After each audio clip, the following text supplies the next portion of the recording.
the book segment tonight. In 1966, a TV show featuring the pop group the Monkees debuted on NBC. It became a huge hit. Subsequently, the Monkees sold 65 million records. The group had 4 straight #1 albums. Despite that success, a movement to ban the Monkees from the Rock and Roll Hall of Fame in Cleveland is being led apparently by Rolling Stone magazine.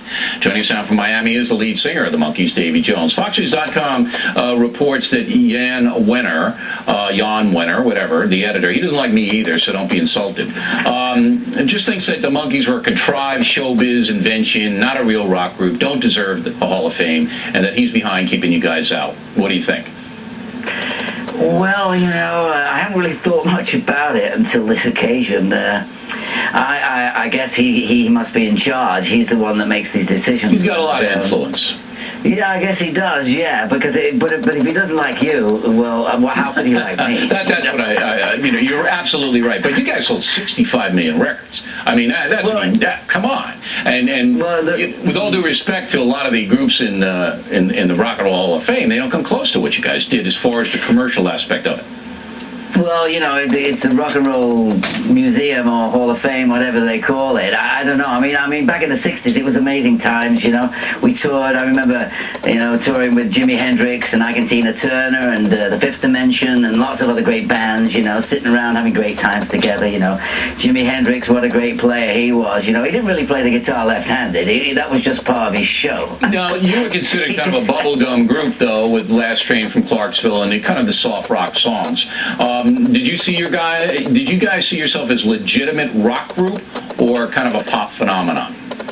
Well, I think good things stand the test of time. I think the Monkees has proved that. As far as being a legitimate group, I don't really know what is in show business. It's a business, and therefore you've got to present yourself in the way that people enjoy it. I go out to perform about 30, 40 concerts a year, and but back in the 60s, when I suppose these opinions were gathered about being a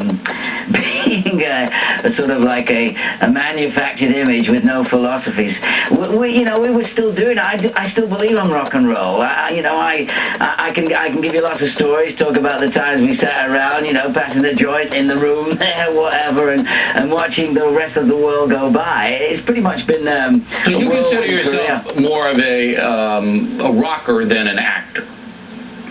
Well, you've got to be a bit of an actor to be a rocker too, because a lot of it's what you present. One more question for you. Yeah. I don't think people remember that it was almost an American Idol thing to put you 4 guys together, that you had to go through auditions and they were selecting just the right guys to kind of like be a sitcom Beatles. That's exactly right. It was a hard day's night on television every week. It had no storyline. It had no plot. It was just a fun time that kids could be, sort of getting something out of the refrigerator at the same time as watching the TV show. So there's no undercover sort of presentation that we didn't put out right in front of their eyes. It was a great fun time, and I'm sure that you used to run home from school and watch it yourself. I wasn't a big Monkees fan because I don't know why I wasn't, but I tell you now, I like your records better now that I'm an old guy.